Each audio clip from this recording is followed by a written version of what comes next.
Good morning, students. Today we are going to start the next part of this lecture, that is gymnosperm. In earlier section, we discussed introduction of plant kingdom, algae, Thallophyta, Bryophyta, Pteridophyta. Right now, gymnosperm. You know, gymno and sperm. Gymno means necked and sperm means seed. In earlier section of the classes, we have discussed that plantic kingdom classify in two categories, cryptogamy and phanerogamy. Cryptogames and phanerogams. Cryptogamy, hidden reproductive organs. Reproductive organs were hidden, like Thallophyta, Bryophyta, Pteridophyta. Phanerogamy, true reproductive organs are there, in which we discussed gymnosperm and angiosperm.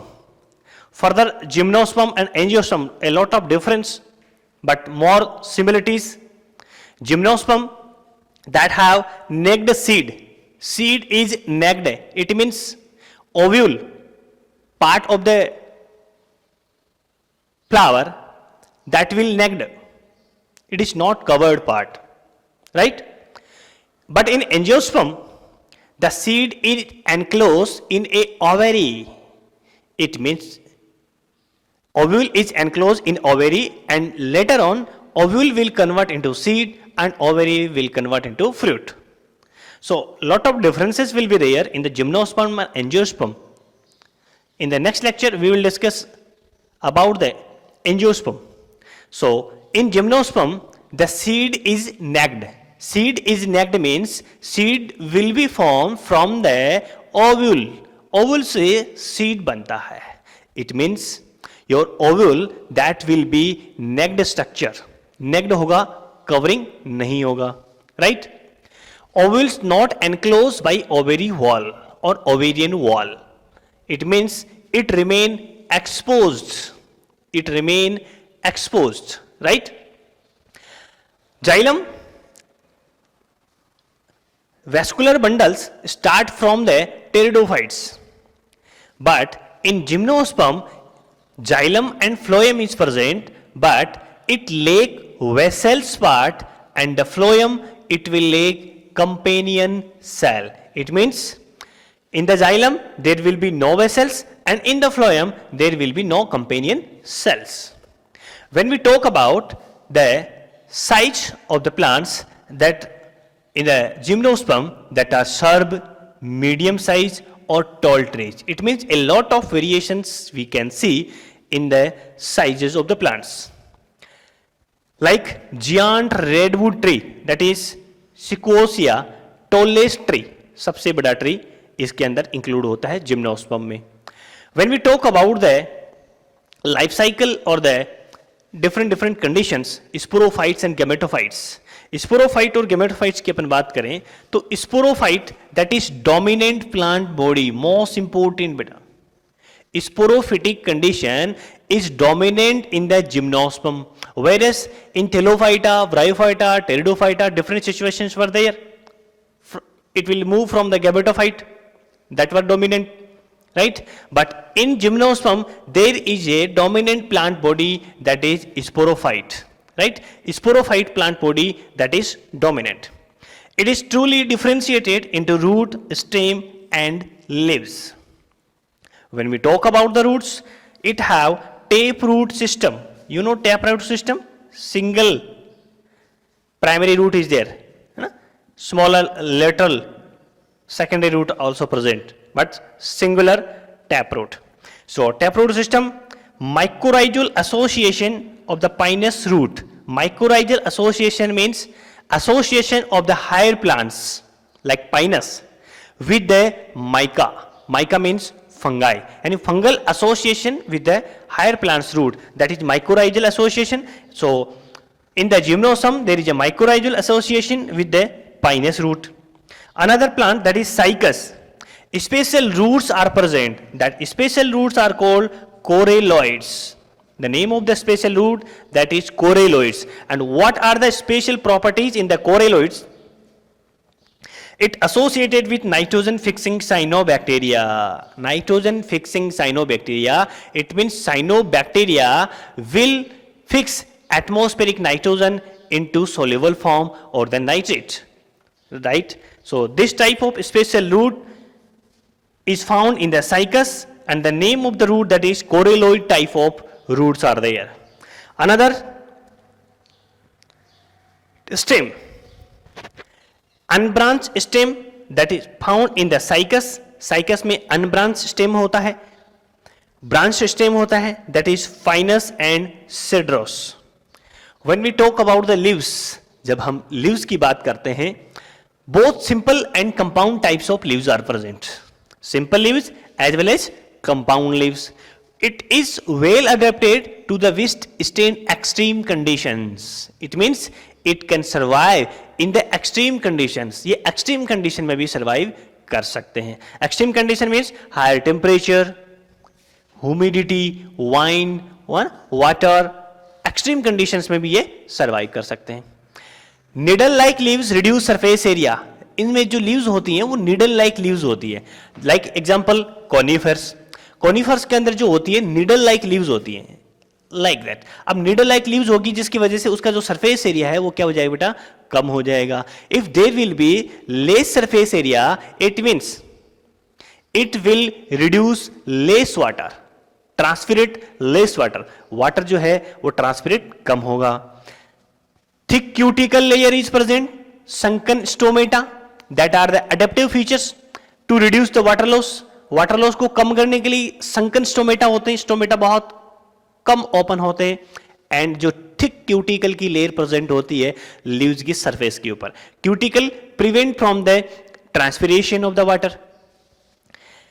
Plants are perennial and woody plants. Woody plants होते हैं, would वाले होते हैं, और perennial होते हैं. Perennial means they gives the flower every year. हर साल वो फ्लावर्स देते हैं, right. Heterosporous plant. Plants are heterosporous. Heterosporous means they will produce two kinds of spores. Earlier time, in the earlier lecture, we have discussed a lot about the homosporous and heterosporous plant. So heterosporous plants, it means two kinds of spores will be produced. One is microspore, another one is megaspore. Microspore that is found in the male and megaspore found in the female. Megaspore are large in size, whereas microspore that are small in size, right? Yes, spores are produced in the sporangia. Spores are produced on the sporangia, and sporangia bond on a structure. That structure is called sporophylus, right? And group of sporophylus met together, and it will form a unique structure that already we have discussed in the pteridophytes, that is strobili or the cones. In the strobili, same thing we can discuss it. They will produce microspore, they will produce megaspore. Microspore that is produced in the microsporangia and megasporangia respectively, male and female, right? Male और जो female जो produce करेंगे वो microsporangia में mail होगा और megasporangia में female होगा. Already we have discuss megaspore and the microspore, right. Megasporangium and microsporangium. Megasporangium की अपन बात करें तो मेगास्पोरेंजियम में क्या होता है, आपकी ओव्यूल्स है, राइट. अब ओव्यूल्स है, उसके अंदर मेगास्पोर मदर सेल्स बनती हैं. कहां से? न्यू सेल्स से बनती है. डिटेल्स के साथ अपन नेक्स्ट लेक्चर के अंदर देखने वाले हैं.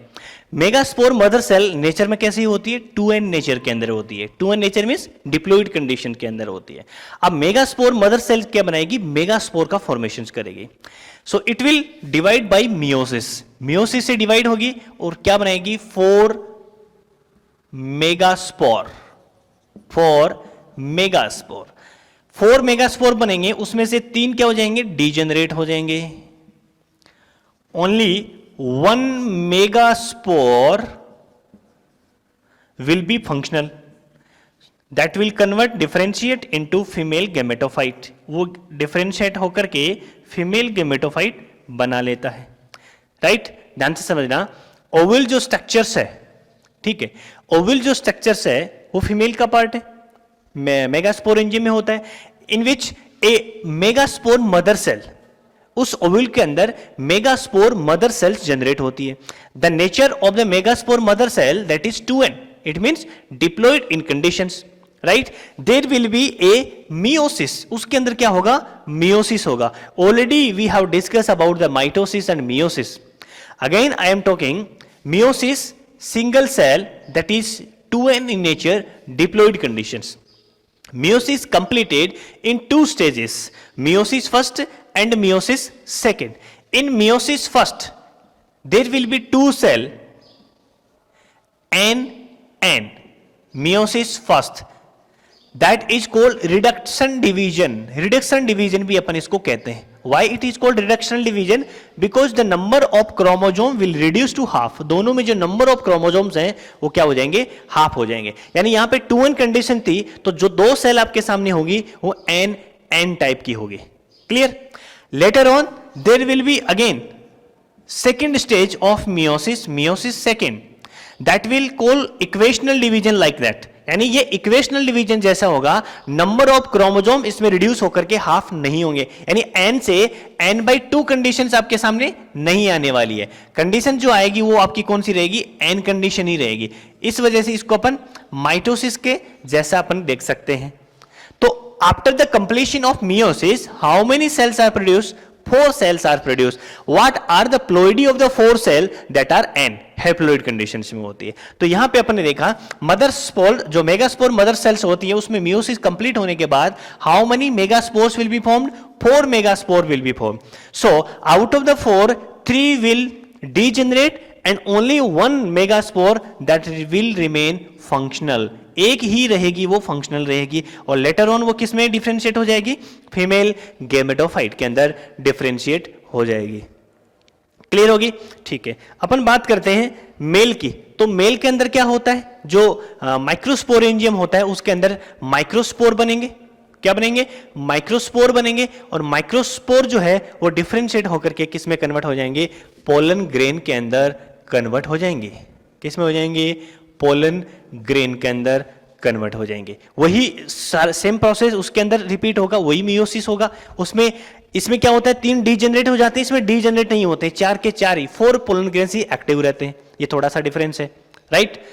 अब अपन बात करते हैं पोलन ग्रेन्स आपके बन गए, यानी ये मेल गैमेटोफाइट को रिप्रेजेंट कर रहे हैं, male gametophyte, and this is your female gametophyte. अब क्या होगा, मेल गैमेटोफाइट यानी पोलन ग्रेन्स जो हैं वो क्या करेंगे, पोलिनेशन के थ्रू, पोलिनेशन होगा इसमें, pollination transfer of the pollen grain from one flower to the stigma of the another flower of the same plant और डिफरेंट. ये तो अलग अलग कैटेगरीज आएगी जिसको अपने self pollination, cross pollination detail के साथ 12th क्लास के अंदर जो चैप्टर्स आएगा एंजियोस्पर्म में, जो फ्लोरिंग प्लांट्स के अंदर सेक्सुअल रिप्रोडक्शन होता है उसके अंदर अपन पढ़ेंगे.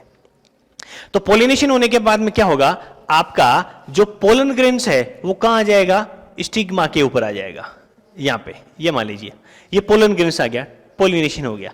पोलिनेशन के बाद में पोलन ग्रेन्स क्या करेगा, यहां पे पोलन ट्यूब्स बनाएगा, नीचे आएगा, और नीचे आने के बाद ये मान लीजिए आपकी ओव्यूल वाली स्ट्रक्चर है, उसके अंदर ये एग सेल है. तो ये एग सेल के साथ, ये आपका ओव्यूल है, ध्यान से देखना, this is ovule and this is your egg cell. अब यहां आने के बाद ये क्या करेगा, इस एग सेल के साथ फ्यूज होगा.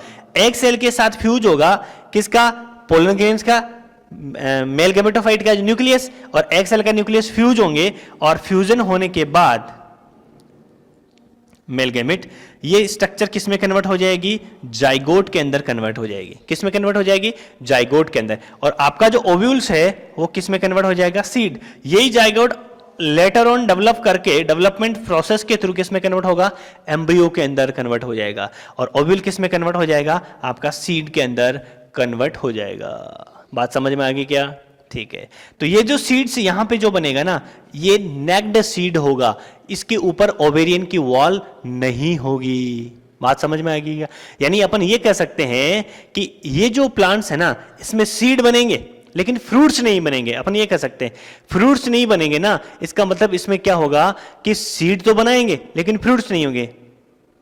बात समझ में आ रही है ना? ठीक है. तो ये जो स्ट्रक्चर्स है वो अपन को देखने को कहां मिल रही है, जिम्नोस्पर्म के अंदर मिल रही है. या फिर अपन ये कह सकते हैं कि ये नॉन फ्लावरिंग प्लांट्स हैं, यानी फ्लावर प्रोड्यूस नहीं करेंगे, क्योंकि जहां पे फ्लावर होगा वहां पे ओवेरी पर्टिकुलर स्ट्रक्चर्स प्रेजेंट होगी, और ओवेरी होगी तो क्या होगा, फ्रूट्स बनेगा। बात समझ में आ गई, ठीक है। जबकि ये नॉन फ्लावरिंग प्लांट्स के अंदर आते हैं, फ्रूट्स इसमें नहीं बनते हैं, ओनली सीड बनते हैं।